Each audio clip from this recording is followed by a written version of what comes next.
Hello my dear students, in this video I'm going to give a brief overview for Unit 6, Building using your current incomes tomorrow. The learning goals of this unit is to understand how to make retirement savings and how to choose tax shelters and investment products. For the investment products, we studied 4 types of investments, including transaction vehicle, intermediate vehicles, investment vehicles, and speculative investments. The safest investment is the transaction vehicles, namely cash and cash equivalents. Up to $250,000 of your deposit in a bank is insured by FDIC.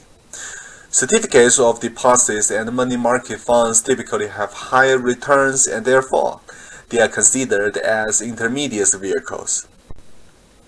However, the return on cash, CDs, and money market funds are typically very low.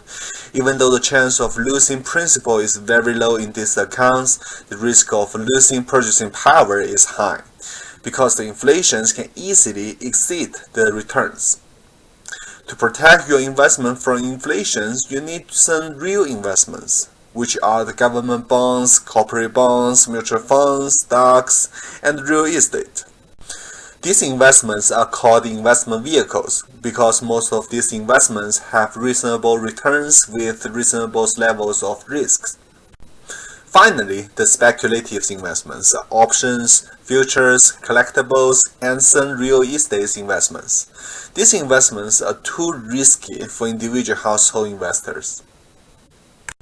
Now, let's talk about retirement.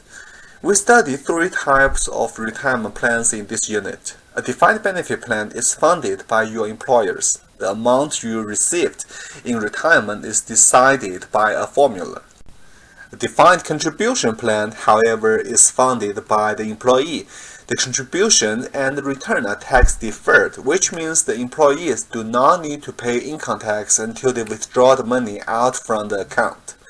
Also, the employer often matches the employee's contribution up to a certain level. There are many different defined contribution plans. 401k could be one of the most famous defined contribution plans.